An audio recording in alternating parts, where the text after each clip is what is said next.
Hi everyone, Tony here. I'm very much an overeater.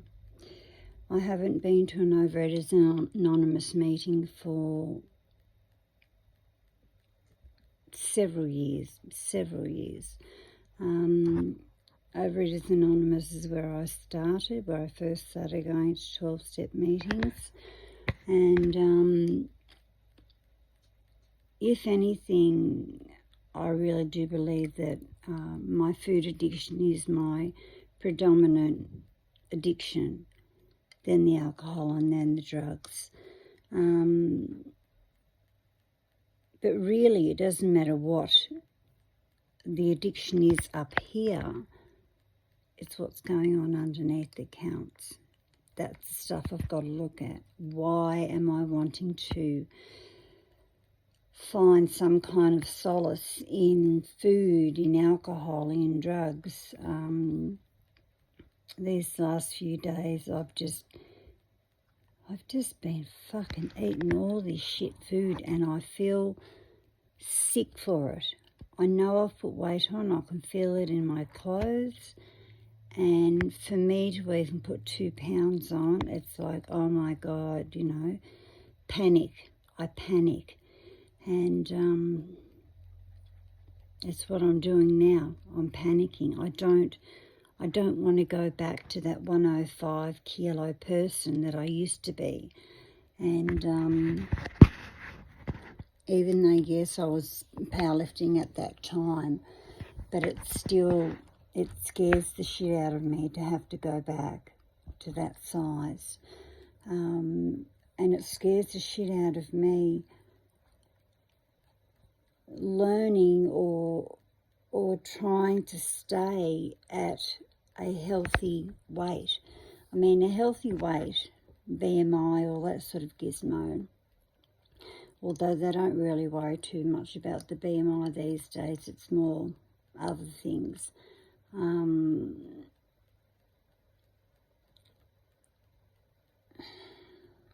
was going to share something there and I was just gone straight out of my mind, which happens a lot.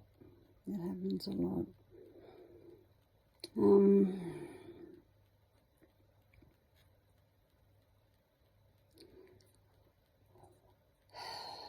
God, how does anybody find some sort of balance in all this chaotic, fucking addictive shit? Honestly, I'm hating my life. I'm hating me. I hate food. I fucking hate that food has such fucking control over me. It truly does. Food has so much fucking control over me. It's got that much bloody control over me. I partially ate someone's birthday cake leg. I shouldn't laugh, but I did. And then my friend that I'd gone to this party with, she ate the other leg. And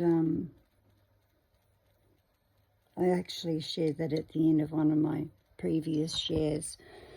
I'd made a decision just a couple of weeks back that at the end of my share, I'll share something a little bit funny, something that might have happened in my life or someone else's life.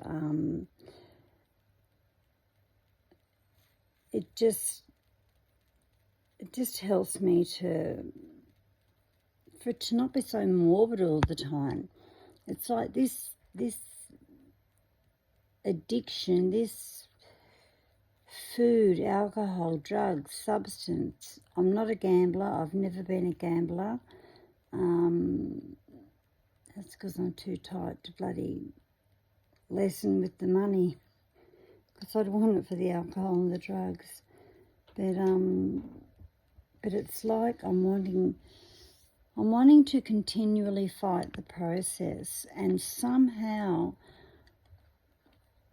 I truly believe that that's part of the sickness. I mean, people often talk about Alcoholics or Narcotics Anonymous as a disease, dis-ease of emotion. And it's the same for food. It's a dis-ease of emotion. So let's try and stuff as much shitty-ass food into our mouths as we can, regardless of the size that we get, trying to take myself somewhere mentally and emotionally so I don't have to think about it. And I mean, that's just, I mean, come on. It's just bullshit. Some people have just got one addiction. Not me, no. I've got a fucking bootload of them, I have. I mean, Jesus. I was 19 when I first started going to Overeaters Anonymous, and that was in Wodonga. And nearly all those ladies have passed on now. Nearly all of them.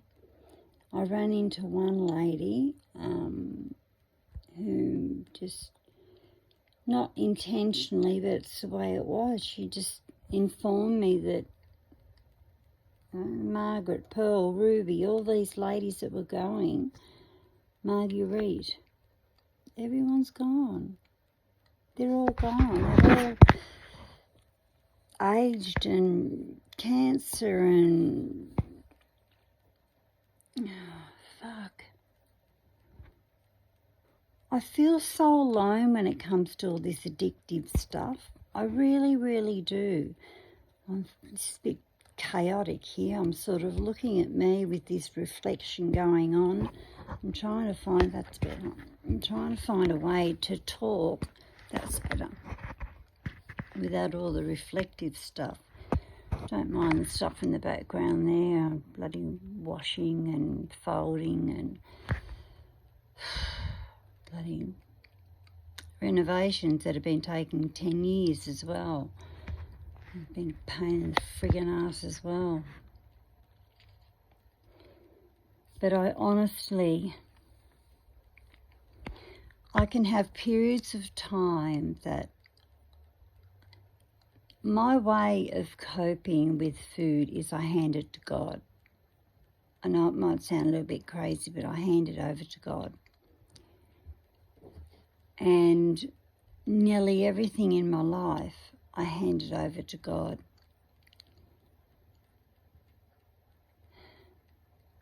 But I've really got to question myself, how much do I really hand over food-wise? I've done bodybuilding and powerlifting nearly all my life. So I have a fairly vast array of knowledge when it comes to, you know, getting into the sciencey side of food, especially when I'm going to compete or wanting to compete.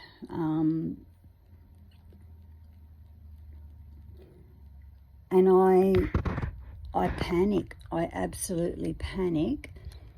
And all this self-hate and this in my mind, just continually putting myself down. If I put any weight on, I fucking panic over it. I panic. Most people would just say, oh, well, you know, shit happens. It's a new day tomorrow. We'll worry about it tomorrow. Not me. It's like I want to deal with it all right now. Right now and be done with it.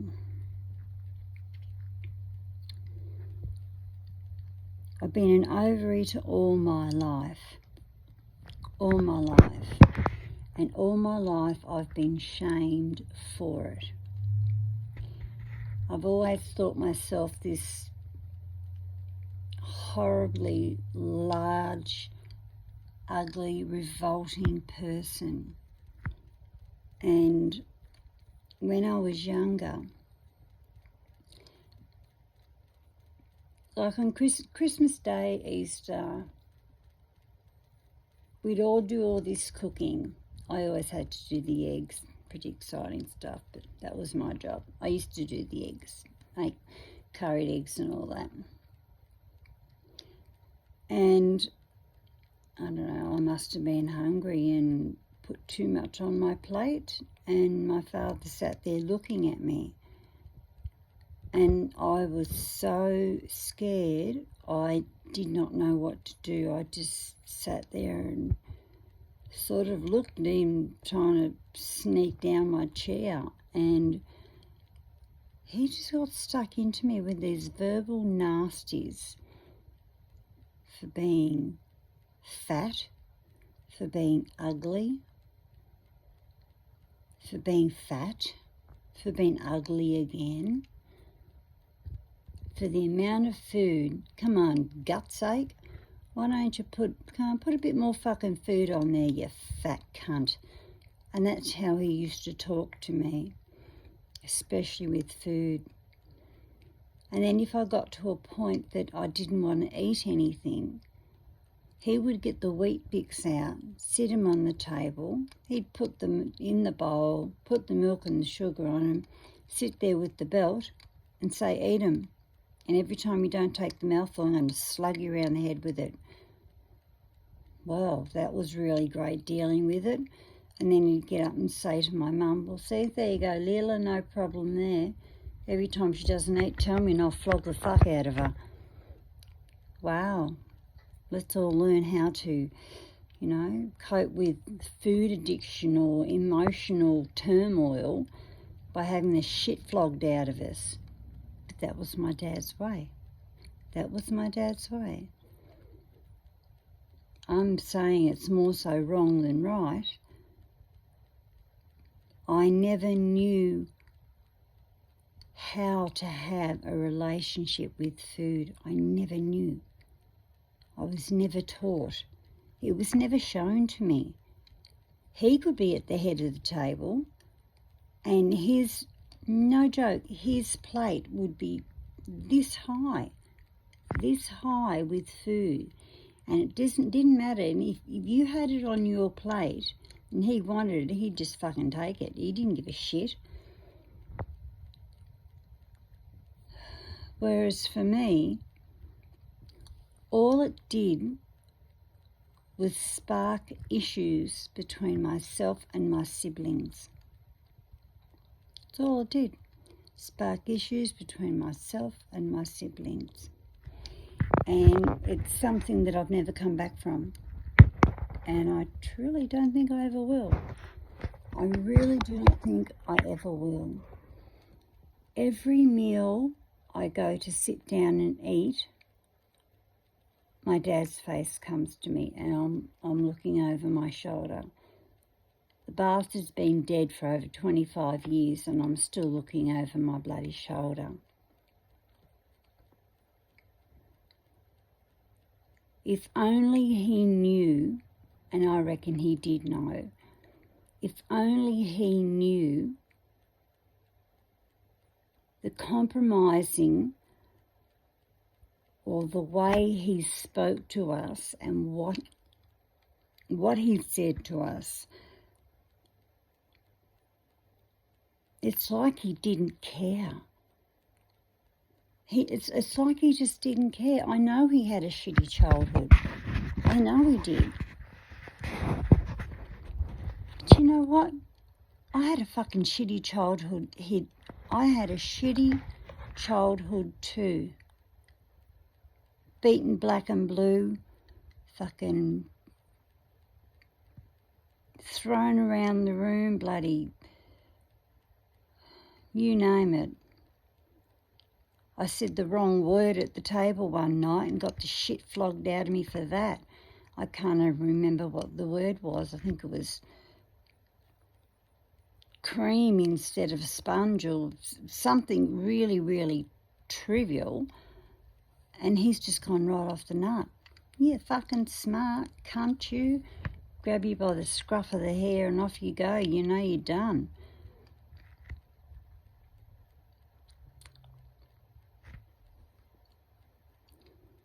Part of me wants to fight, and a part of me knows it doesn't do me any good to fight.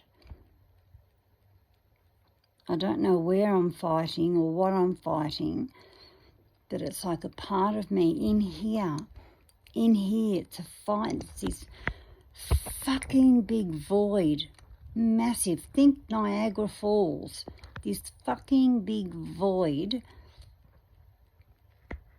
and I have no idea how to fill it. When I got off the alcohol and drugs, yep, that bloody void was there too. Slowly but surely, I started filling it up with the positiveness of meetings, the whatever. But why do people need to be mean? Why do people have to be mean?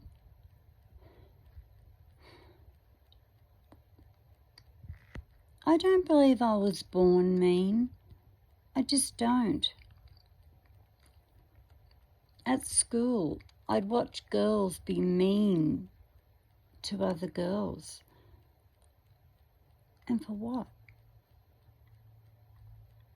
For what? I'd never know. I'd never know what for. I watched one girl one time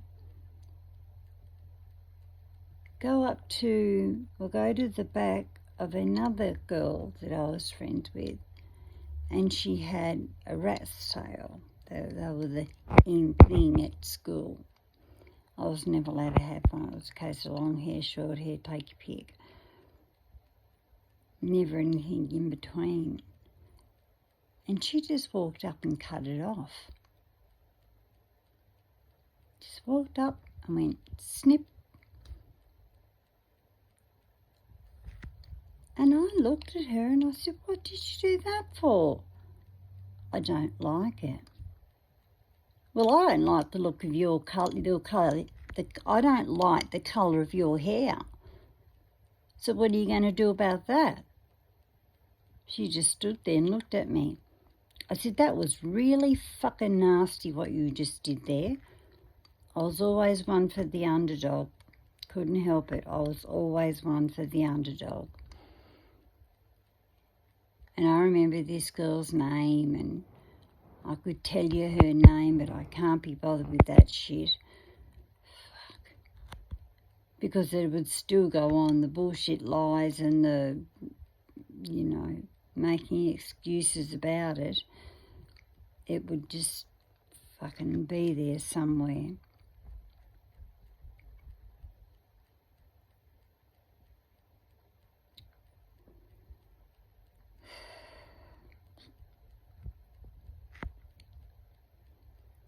I know I need to start a food regime. I don't call it diet. I can't call it a diet. If I call it a diet, I'm up shit creek without a paddle. It needs to be deemed a food regime. All I'm doing at the moment, I will sit up till 4 o'clock in the morning eating dry cereal, Fruit Loops, high sugar shit, basically high sugar shit. And didn't do me any good. It doesn't do me any good. It doesn't. And then I think of different things as I'm growing up and the various things that happened and various things that didn't happen.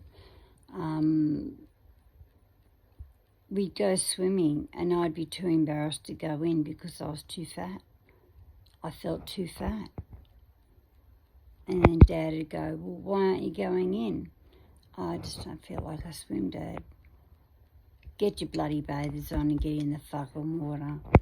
Don't bring your bullshit along here." Well, I don't know what bullshit there was about that. Did anybody ask me, did I feel uncomfortable Swimming in front of 20, 30 other people? No. Did anybody ask me, did I like hearing the bullshit at the side of the bloody pool? My mum and dad making excuses for me being fat? Yeah, that's our one over there, the one big fat ass on her. Yeah, long blonde hair and fat ass. But she can swim. She's a good little swimmer, but she's got a fat ass on her. That really fucking hurt me. It really fucking hurt me. A lot of things my parents did fucking hurt me. A lot of things. And it's like I'm feeling angry that someone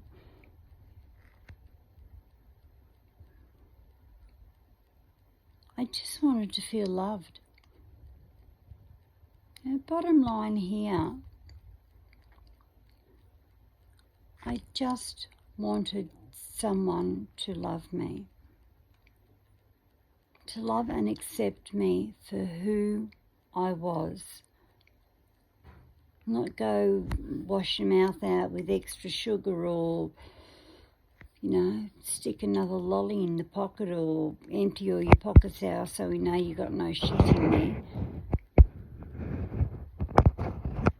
We'd be doing gymnastics in the front yard, a friend of mine and myself. And I could do what she was doing. I was just, 4 sizes bigger, I suppose. But then I'd hear it from my family, oh, Tony can't do that, she's too fucking fat. And I'd hear them laughing. And my friend Susan and I would be out the front, we'd both hear the comment. And Susan would say, how about we do something else? And I'd go, yeah, okay. Just hurt, Shitful comments made by people at school. Did any of yous ever think that any of those shitful comments would hurt someone's feelings? Did you ever stop by and think about that? I bet you didn't. God, I could prattle off so many names here of people that were just so cruel and mean and nasty. And I just think, God.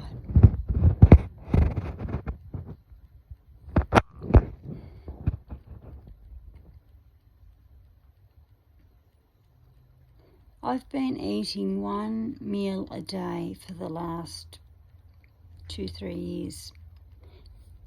1 meal a day. And living on Diet Coke or a super drink. I call them super drinks.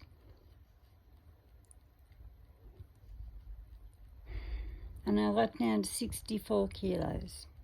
And I felt comfortable at 64.5 kilos or whatever it was. 64 kilos.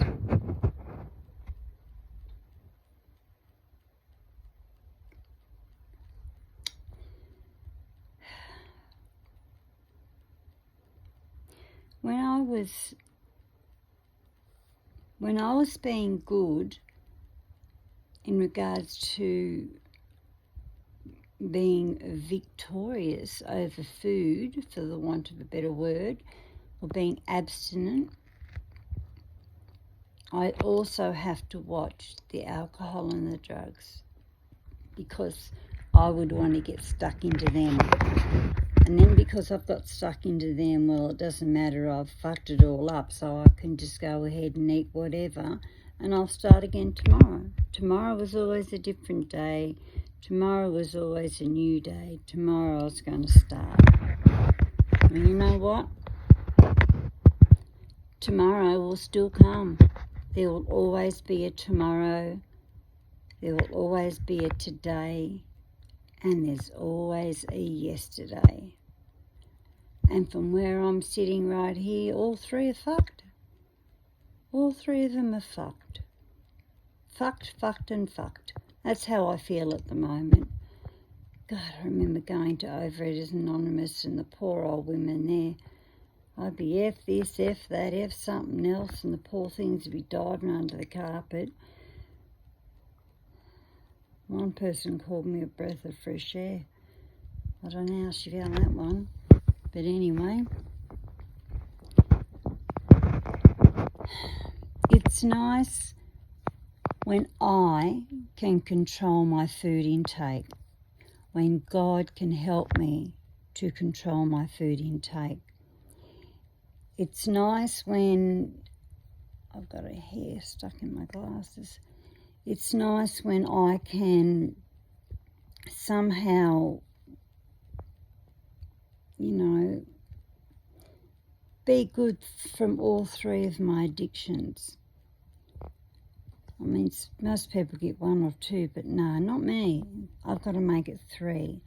Thank God I wasn't a gambler, or I'd have bloody 4.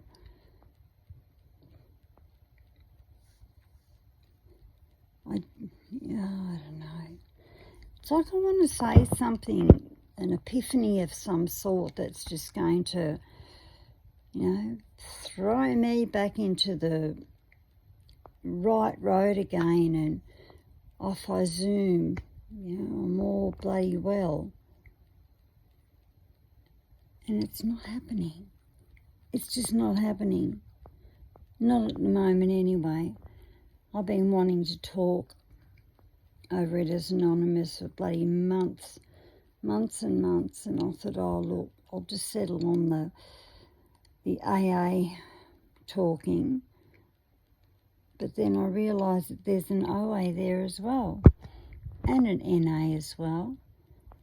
I started my own podcast called An Unlived Life, because that's how I feel about my life. I'm alive,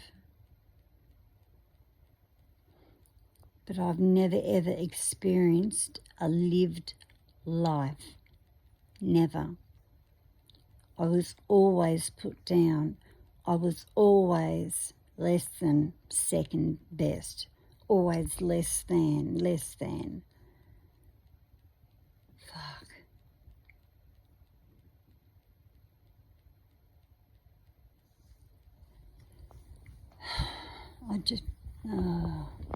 There's so much rolling. I can't even sit comfortably. It's like I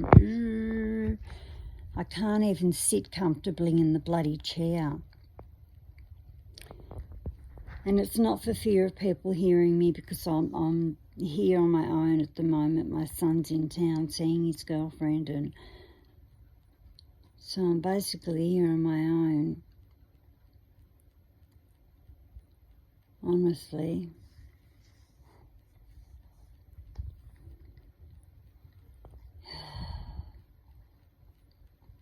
I just want to go out and get on my horse and keep riding and just don't come back. Just keep going and don't fucking come back. Don't care if I'm on public land or bloody private land. I don't care. I just want to keep fucking going. But I can't.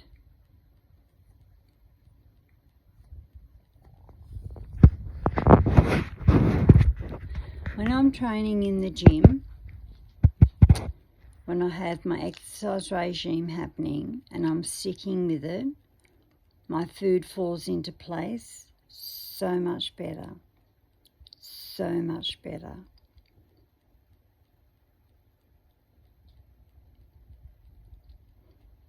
And when I'm not, I'm fucked. Excuse the French. I'm probably talking very, I'm wanting to be funny and say embellished. But I'm angry, and I'm using a lot of exaggerated words here.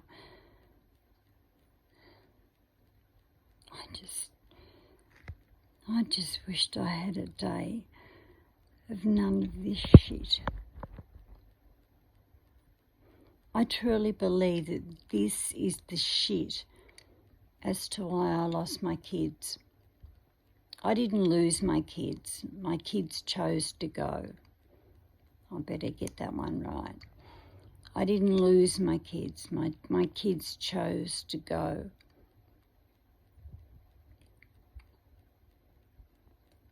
From a fucking lying little, and I have to say it, bitch, that groomed my son for 8 years.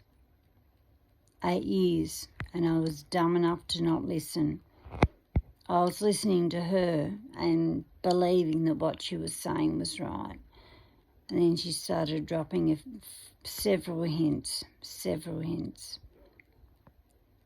And then Dylan left home one day and didn't come back. Just didn't come back. My boys remember how shit the food was that I used to cook. It wasn't much of a cook. I'm still not much of a cook. What do you do? Don't get me wrong, I cooked meals every night for them. So for a good 15, 18 years, I was cooking, meals, desserts, and I just have some of it. Sometimes some of my abstinence would be no sugar, and then it would be with sugar. I had different times that it was gluten-free, and then I'd add the gluten. Just trying to make things work. Trying to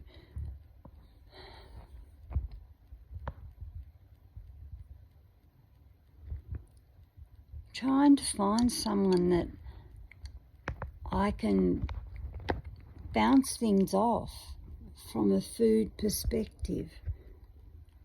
I mean, the lady the other day, one of the ladies I was speaking to, she wasn't an overeater at all.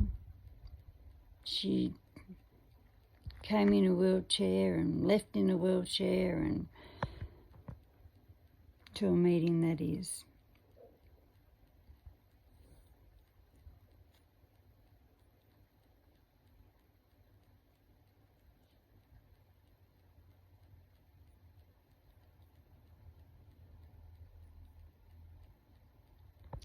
Yeah.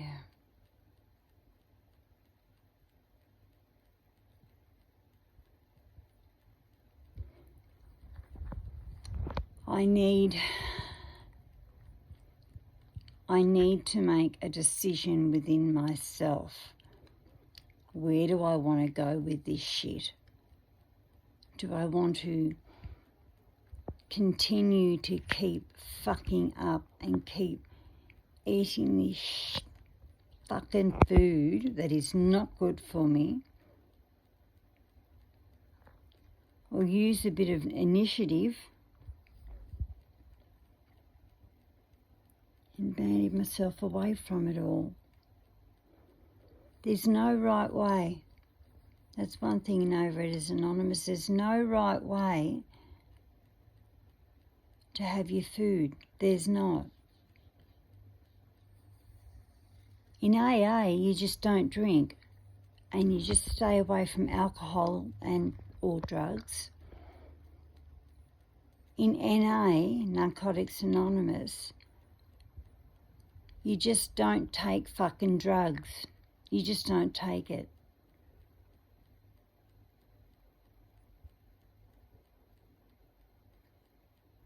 Food is everywhere. Food's fucking everywhere. Doesn't matter what I do, what I don't do. I go down the street, there's food there. I don't go down the street, there's bloody food there. We need food to survive. We can't just live on fresh air. We need food to survive. And I must say, the price hike for the food at the moment is just, I can buy $200 worth of food and it's not even one of those pissy little mini trolleys. It's ridiculous.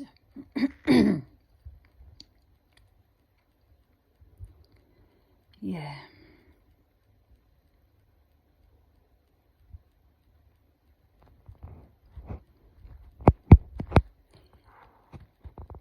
I've got so much in my head that I want to talk about. I just don't know what to say first. But I don't want to be on here for 45, 50 minutes and people just go, oh, no, wow, she's just fucking waffling on. I mean, what might be waffled to you might mean the true essence of me. And it's the same for other people. What could be their true essence of sharing might mean shit to somebody else.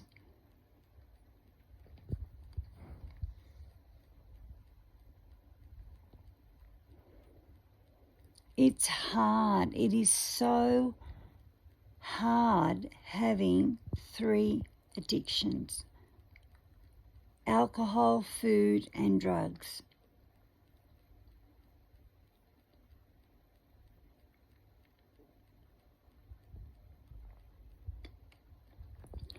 I miss my mum.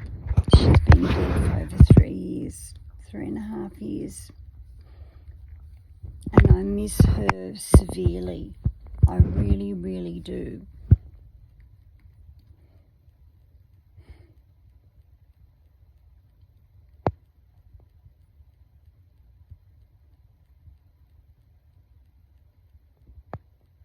Yeah.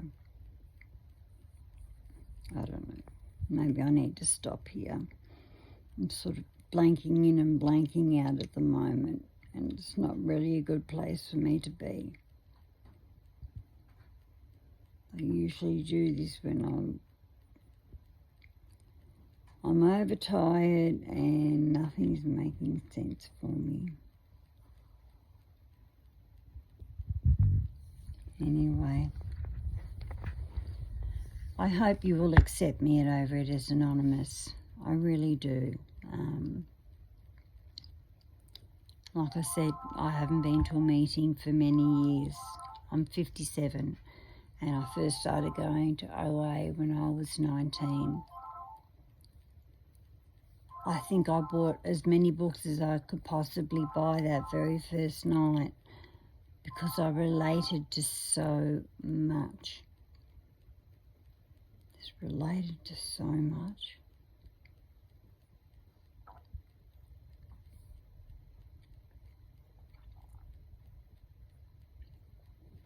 I just want to get well,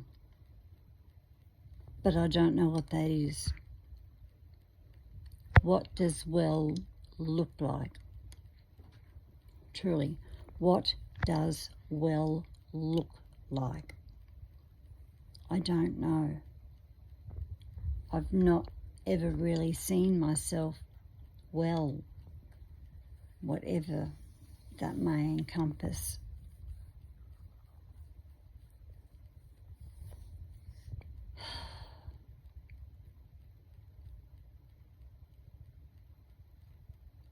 And on something funny.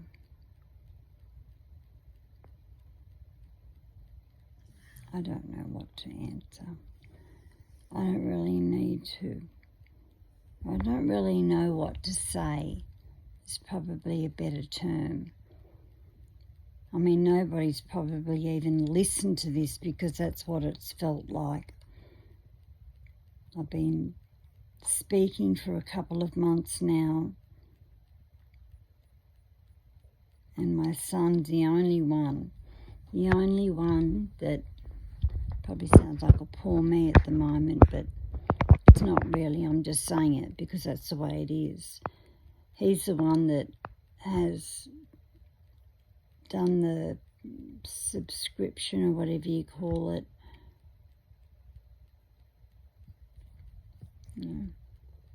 I don't even know if they listen to maybe it does just fall on deaf ears. Maybe it is just a little bit ridiculous. I don't know. I don't fucking know.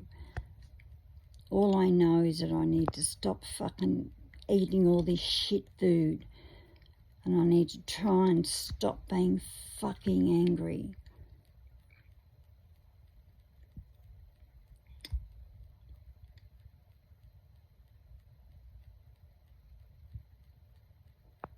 Yeah. Hopefully we'll talk soon. Hopefully. And I'm just trying to think of something funny I can tell you. Yeah. I don't know. Thank you.